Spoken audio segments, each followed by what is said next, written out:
गांधी मोदी जी को फंसाने के लिए गए थे, लेकिन अपने खानदान को ही एक्सपोज कर बैठे हैं। और किस तरीके से एक्सपोज किया है, जेल जाने की नौबत तो आ गई है, लेकिन उसके साथ साथ ये भी हो सकता है कि महात्मा गांधी की फोटो जो है नोट पे से भी हट सकती है आगे चल के। ये बीजेपी ने राहुल गांधी को जानबूझकर फंसाया है और दिखा ये दिया कि राहुल गांधी ने बहुत बड़ा कांड कर दिया। इसी पे चर्चा करने के लिए हमारे साथ एक्स्ट्रा ऑफिसर एनके सूद सर, नमस्कार, आपका बहुत बहुत स्वागत है। नमस्कार, बहुत बहुत शुक्रिया। सर, कैसे राहुल गांधी ने चाल चली थी कि मोदी गवर्नमेंत को बदनाम कर देंगे, पूरी एनडीए को बदनाम कर देंगे, खुद ही अपने जाल में कैसे फंसे हैं और उनकी फैमिली के ऊपर जो बातें बताई जा रही हैं कि बहुत से पत्ते खुलने वाले, वो कैसे खुलेंगे? देखिए, बिल्कुल खुल जाएंगे। एक्चुअली क्या है कि राहुल गांधी ने, लोग कहते हैं अपने पैर पे कुल्हाड़ी मार दी, राहुल गांधी ने अपने सिर पे कुल्हाड़ी मारी है। और एक्चुअली क्या है कि राहुल गांधी ने बहुत बड़ा एक केस खोल दिया, बहुत बड़े केसेस खोल दिए, बहुत इनकी चीजें जो छुपी हुई थी, और छुपी रहती तो बड़ा अच्छा था। लेकिन राहुल गांधी ने जिस तरीके से किताब का वर्णन करके नवरानी की जो आज छपी थी, उसको सामने ला दिया, एक तरफ पोस्टर बना दिया, पोस्टर के अंदर कुछ लिख दिया, अंदर कुछ नहीं, किताब खाली है और किताब लिखी नहीं। लेकिन राहुल गांधी ने जिस तरीके से यहाँ पे क्वेश्चन उठा, एक तो उनके पार्लियामेंट की मेंबरशिप जा सकती है, जेल जा सकते हैं, जेल राहुल को जाना चाहिए, बहुत देर हो चुकी है, बहुत से केसेस किए, बहुत से गड़बड़ किए, एंटी नेशनल काम किए। लेकिन साथ क्या है कि अब किताबों की बात करें तो यहाँ पे कुछ एक किताब आई थी, लाल साड़ी, जिसके अंदर सोनिया गांधी के बारे में कुछ कहा गया। लेकिन उस किताब को रिलीज करने से पहले रोक दिया गया संघवी के द्वारा। उसके अंदर बहुत कुछ लिखा था कि सोनिया गांधी क्या थी, क्या काम करती थी, बार डांसर थी, क्या था, और बहुत सी उसमें चीजें थी सोनिया गांधी के बारे में, बैन करके सारी चीजों को छुपा के, लेकिन छुपी नहीं। फिर आपको एक और बात बता दें, कौन किताब थी, नेहरू गांधी फैमिली। अब इस किताब के अंदर बहुत सी चीजें लिखी गई है, नेहरू के बारे में लिखी गई, इसको बैन कर दिया। और देखिए, बेसिकली क्या है कि इसके अंदर जो एक्सपोजर सब सामने आ रहे हैं, बहुत जल्दी इसको बीजेपी सामने लेके आएगी, क्योंकि उनकी ड्यूटी बनती है देश को बताने की। देश बहुत परेशान भी था इनसे, जिस तरीके से देश को लूटा, जिस तरीके से देश की करप्शन की है, उस चक्कर में दे दिया। एक और बात बता दूं कि ज्ञानी जैल सिंह जो हमारे प्रेसिडेंट थे, रिटायर हो गए। रिटायर होने के बाद उनको जब सिक्योरिटी मिली थी, वो उस टाइम पे चंडीगढ़ आ रहे थे हिमाचल से, रास्ते में उनकी गाड़ी को टक्कर मार दी एक कार, जिसको जब सिक्योरिटी मिली थी, डायरेक्ट टक्कर मार दी। क्योंकि जैल सिंह ने कहा था कि मैं जब दिल्ली जाऊंगा, मैं चंडीगढ़ जाकर के बहुत ज्यादा एक्सपोजर करूंगा सोनिया गांधी के बारे में, ताकि वो एक्सपोजर न करे, उनको बहुत से अंतर की बातें बताती। अब हम बात करते हैं गांधी की। गांधी साहब जब मरे थे तो उनकी डेथ के टाइम में उन्होंने कहा हाय राम, लेकिन जो इंटेलिजेंस के आईडी के लोग वहाँ प्रेजेंट थे, जो मेरी बात हुई कुछ साल पहले उनसे, उनका गांधी ने ऐसा कोई कुछ नहीं कहा। ये सिर्फ नाम निकाला गया कि उन्होंने हाय राम कहा ताकि उनको सिंपैथी मिल सके, और ये कहा जाए कि गांधी बहुत ज्यादा हिंदूवादी थी। गांधी कभी भी हिंदू प्रोटेक्शन पे नहीं थे। मैं आपको बात करता हूँ 1940 की, 15 अगस्त 1940 की, बंगाल के अंदर जिन्ना के कहने पे वहाँ पे राइटिंग करा दी गई, क्योंकि वहाँ का चीफ मिनिस्टर एक मुसलमान था। पुलिस को कोई ऑर्डर नहीं था, निर्देश नहीं दिया गया, और वहाँ पे हिंदुओं का मर्डर करना शुरू कर दिया, औरतों को उठा के ले गए, बच्चों को कत्ल करना शुरू कर दिया। 3 दिन तक काम चलता रहा। उसके बाद गोपाल पाठा नाम का आदमी जो वेस्ट बंगाल के अंदर, जो बंगाल के अंदर था, वो खड़ा हुआ, उसके पास 200 पहलवान थे, और उसने इनका मुकाबला करना शुरू किया। 2 दिन तक मुकाबला करते रहे। तीसरे दिन इन्होंने मुसलमानों को पीटना शुरू कर दिया, लेकिन कहा कि मुसलमानों की औरतों को नहीं छेड़ेंगे, कुछ हाथ नहीं करेंगे, बच्चों को नहीं करेंगे। और जब मुसलमान पिटने शुरू हो गए तो गांधी जी और नेहरू जी वहां से आ गए कलकत्ता के अंदर, और गांधी जी बैठ गए भूखड़ताल पे। भूखड़ताल पे बैठ कर कहते कि आप अपना हथियार फेंको, लेकिन पाठा ने मना कर दिया, हम नहीं फेंकेंगे। फिर कत्ल होता रहा, क्योंकि उस टाइम पे मुसलमान पिटने शुरू हो गए, और बंगाल जो अपने कब्जे में लाना चाहते थे वहां से भागने शुरू हो गए। लेकिन कुछ दिन के बाद वहाँ पे पीस आ गई, गोपाल पाठा ने सरेंडर कर दिया, लेकिन फिर भी अपने पास आर्म्स थे, क्योंकि पता था कि पीछे से हमला करेंगे। सिर्फ ये बात नहीं है, जब इंडिया का पार्टीशन हुआ तो वहाँ से जो, क्योंकि हिंदू सोचते थे कि यहाँ पे जो कांग्रेस है उनके समर्थक है, और मुस्लिम लीग सपोर्ट कर रहे थे पाकिस्तान को, लेकिन कांग्रेस हिंदुओं को समर्थन नहीं करती थी। जब वहाँ से गाड़ियाँ आई पाकिस्तान की तरफ से, कटी गाड़ियाँ आई, 3 गाड़ियाँ आई, इन्होंने कुछ करो, कहते हम क्या करेंगे। उसके बाद सिख खड़े हो गए, आरएसएस के लोग खड़े हो गए, इन्होंने यहाँ से गाड़ी भेजी, मुसलमानों की कट गई, तब वहाँ पे हिंदुओं का कत्लेआम बंद हुआ। ये था पार्टीशन के टाइम में। फिर लाहौर को इंडिया से मर्ज होना था, वहाँ पे 60% हिंदू पॉपुलेशन थी, सबसे बड़े बड़े सारे बिजनेस इंडिया के पास थे।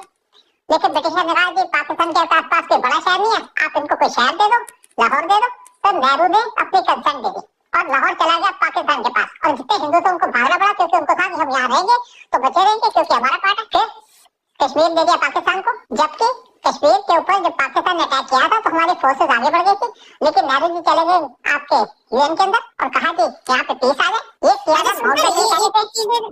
ये कुछ चीजें तो हैं, ठीक है, ये जब से पहले की थी, लेकिन बुक्स की अगर हम बात करें तो आपने बताया कि 2 बुक्स तो ये हो गई, और महात्मा गांधी के ऊपर भी कुछ किताबें वो भी खुलने वाली है। और जैसे अभी हम बात कर रहे थोड़ी देर पहले कि ऐसा भी हो सकता है कि नोटों पे से महात्मा गांधी का पत्ता साफ करने की जो लोग बात करते हैं वो प्रोसेस में हो। इतनी जल्दी नहीं हो सकता, लेकिन अगर एक्सपोज कर दिया जाए, महात्मा गांधी की चीजें सामने आ जाए।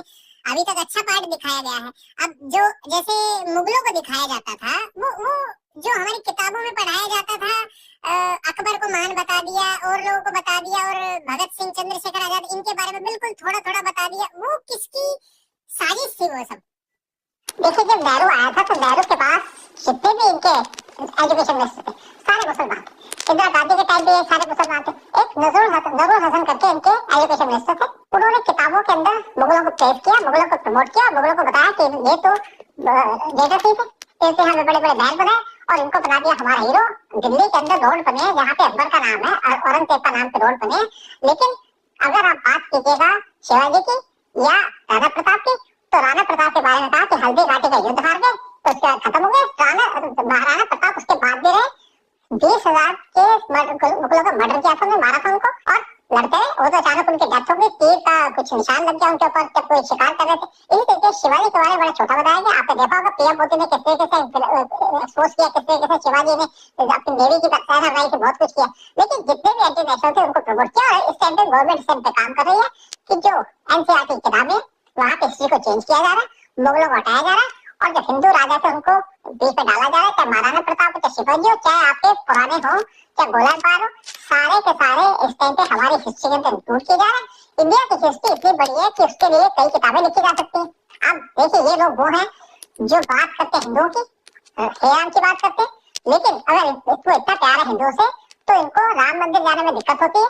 स्पेशली मैं राहुल गांधी की बात करूंगा। राम मंदिर बनता है तो कहते हैं क्यों बनाया जा रहा है राम मंदिर, और फिर जाकर के फोटो खिंचवा लेते हैं जब इलेक्शन आता है। चाइना चले गए थे राहुल गांधी, चाइना जाकर के पीएलए गोदी में बैठते थे, वहां जाकर के मंदिर के बाहर फोटो खिंचवा ली इलेक्शन के टाइम में। लेकिन वैसे जो से नफरत करते हैं जरूर पहन लेते हैं।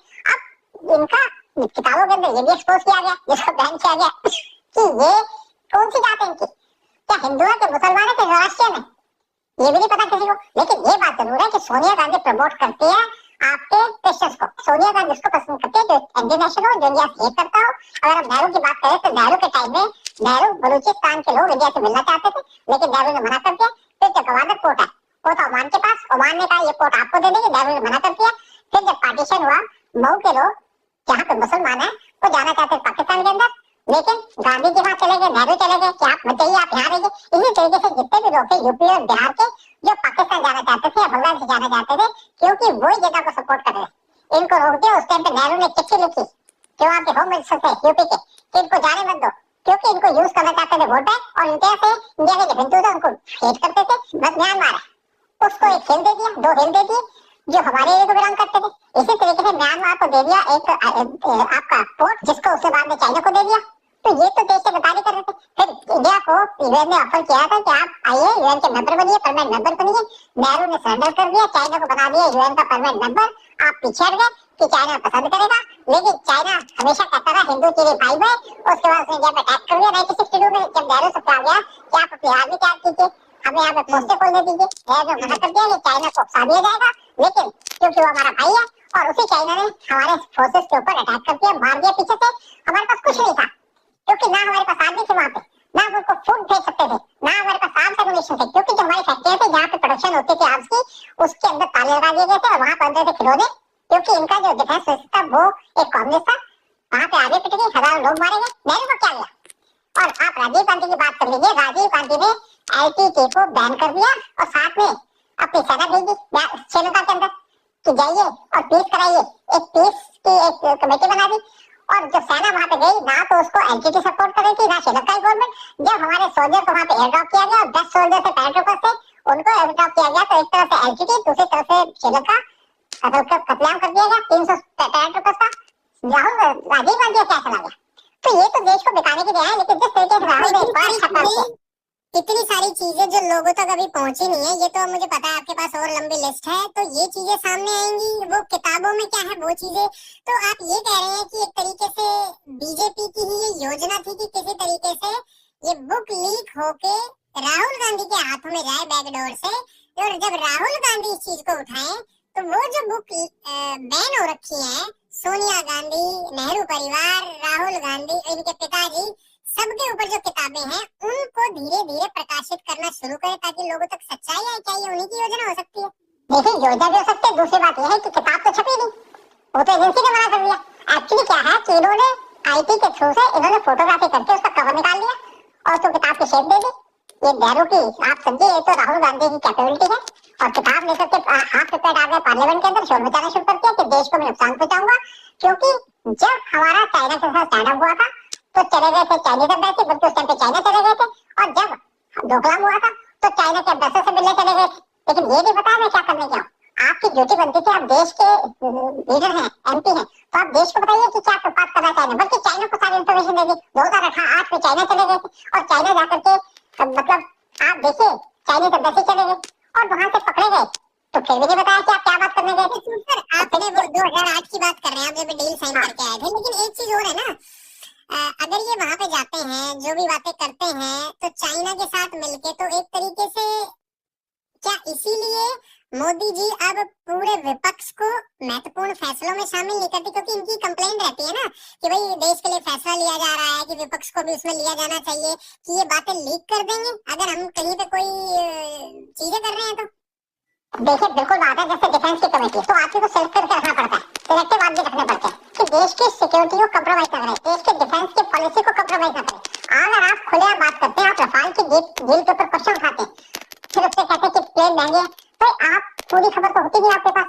अब इन्होंने एक रेशन एक और केस उठा दिए पार्लियामेंट के अंदर, एसएन फाइल के बारे में कहना शुरू कर दिया। हमारा क्या मतलब है उससे? देखिए रफाल की डील के अंदर प्लेन तो सस्ते थे, ठीक है, लेकिन उसके साथ मिसाइलें हैं, उसके अंदर रडार लगे हुए, मिसाइलें हम कितनी ले रहे हैं उसके ऊपर सारा डिपेंड करता है। और जो गवर्नमेंट टू गवर्नमेंट डील है वहां तो पैसे खाने का मतलब ही नहीं। एक्चुअली इनको प्रॉब्लम ये है कि ये पैसे खाना चाहते थे ऐसे डील्स के अंदर, डिफेंस डील्स के अंदर। ये कांग्रेस की पुरानी पॉलिसी है, मेरे पास तो खबर है क्योंकि मैं रॉ के अंदर हूँ, मेरे को पता था किस तरीके से यहाँ पे पैसा खाते थे, किस तरीके से कमीशन खाते थे। लेकिन जब गवर्नमेंट टू गवर्नमेंट डील करे तो कोई पैसा खाने का पर्पस नहीं होता, गवर्नमेंट रिस्पॉन्सिबल होती है। और देखिए अगर आप इनके साथ एक अखिलेश यादव मिले, अखिलेश यादव के फादर डिफेंस मिनिस्टर थे, और जब उनसे पूछा जाता था क्या सामान चाहिए, जैसे डिफेंस के ऑफिसर ने कहा हमें ये सामान चाहिए, इसकी ये कॉस्ट है, मुझे कॉस्ट मत बताओ, आप सामान बताओ क्या लेना। और उनके खिलाफ एक कंप्लेंट भी गई गई है, स्पेशली डॉक्यूमेंट्स है रॉ के अंदर, काफी फाइल्स है कि कौन कौन से लोग थे जो डिफेंस के डील्स के अंदर पैसा खाते थे। आप देश की सुरक्षा से कॉम्प्रोमाइज करो। और मैं ये बातें इसलिए बता रहा हूँ, आप देखिए एक दूसरा मैं केस सुनाऊंगा। हमीद अंसारी को 2 बार वाइस प्रेसिडेंट बनाया गया, किसके साथ लॉयल्टी थी उनकी? हमीद अंसारी जब ईरान में पोस्टेड थे तो किस तरीके से रॉ को बर्बाद करने की कोशिश की, फिर भी उसको वाइस प्रेसिडेंट बना दिया गया। फिर हमीद अंसारी जब ईरान के अंदर पोस्टेड थे, अफगानिस्तान में पोस्टेड थे, तो वो पाकिस्तान जाया करता था चुपचाप, लेकिन यहाँ से नहीं जाएंगे, यहाँ से तो पूरा चिट्ठा खुल जाएगा। देखिए इनके बहुत से किस्से हैं, बहुत से किस्से हम कह सकते हैं, बता सकते हैं, और करे होगा तो मुझे लगता है कि बहुत से किस्से खोले जाएंगे। और एक पिंडोरा बॉक्स खोल दिया राहुल गांधी ने देवराने की किताब को लहरा करके पार्लियामेंट के अंदर। चलिए अब एक तरीके से अपने पैरों पर कुल्हाड़ी, या जो आप कह रहे हैं कि सर कुल्हाड़ी पे मार लिया है, ये तो आने वाला वक्त बताएगा कि क्या बीजेपी ने ही ये किया था ताकि वो गांधी परिवार, नेहरू परिवार की जो फाइलें हैं वो बाहर ला सके और लोगों तक ये चीजें पहुंचा सके जो इनको दबाया गया है। जो अभी कुछ इसमें कुछ चीजें आपने यहाँ पे चर्चा भी की है। तो सभी लोगों से निवेदन है कि प्लीज इस वीडियो को सब लोगों के साथ शेयर करें, पूरे भारत में ये वीडियो फैलनी चाहिए। और कमेंट सेक्शन में अपने विचार रखें कि क्या आपको लगता है कि गांधी परिवार का अगला प्रधानमंत्री होना चाहिए या नहीं, या मोदी या योगी होने चाहिए। प्लीज कमेंट सेक्शन जरूर बताइए, इस वीडियो को शेयर जरूर करें और कमेंट सेक्शन में अपने विचार रख के हमारे चैनल को सब्सक्राइब करें जो पहली बार देख रहे हैं। बहुत बहुत धन्यवाद सुध सर आने के लिए, आपका भी जय हिंद जय भारत। बहुत बहुत शुक्रिया, जय हिंद जय भारत।